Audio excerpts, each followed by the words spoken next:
Hello, Basher! So, today is June 14, exactly 6:26 po ng umaga at kasalukuyan ay nandito ako sa baba lang ng bahay nila nanay dito paakyat sa Puting Cruz sa Magarwa kung saan na-finiture ko siya last week sa page. So, ngayon ay nandito kami, tatawid kami ng ilog para makaakyat doon sa mismong Puting Cruz. So, tara!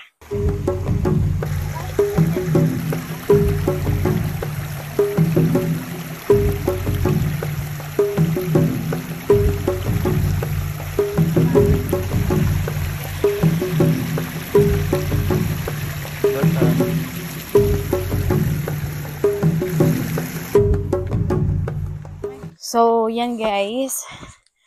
Paakyat na kami and medyo malayo-layo pa talaga. Pero ang kagandahan kasi merong hawakan. By the way, may baon kaming pandesal.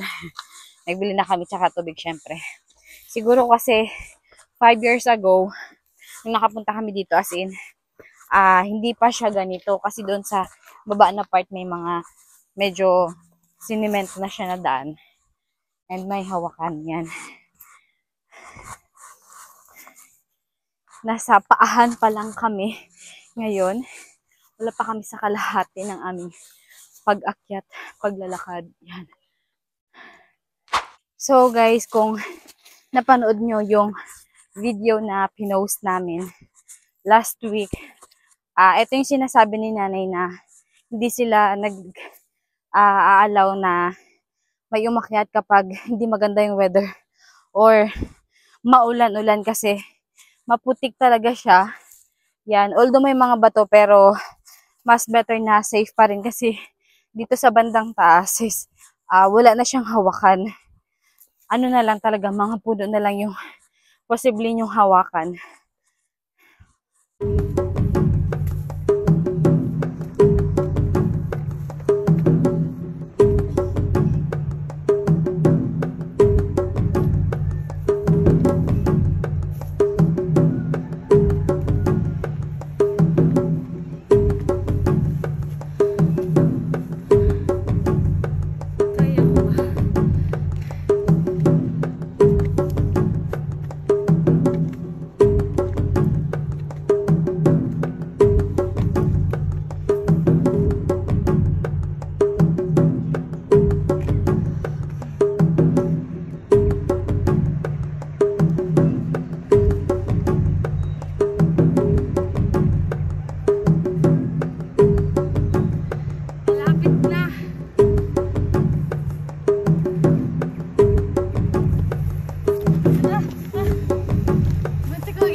So guys, nandito na kami sa taas at ito yung Puting Cruz.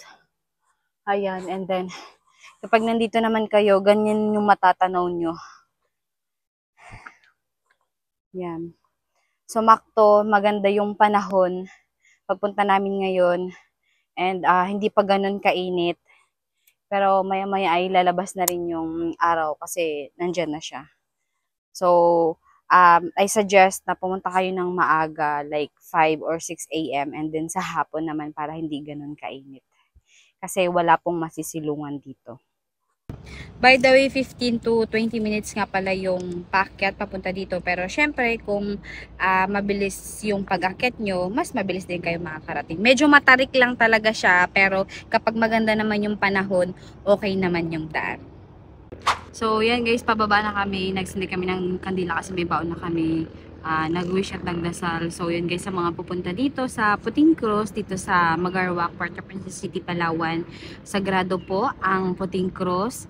Kaya naman sa mga pupunta dito, hanggat kaya ay panatiling malinis po ang Puting Cruz bago tayo magbabaad natin yung basura. Yan lang. Bye!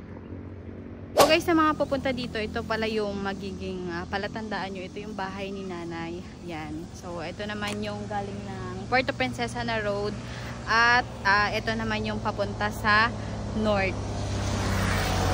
So before kayo umakyat ay dito muna kayo mag-logbook po muna dito kay nanay.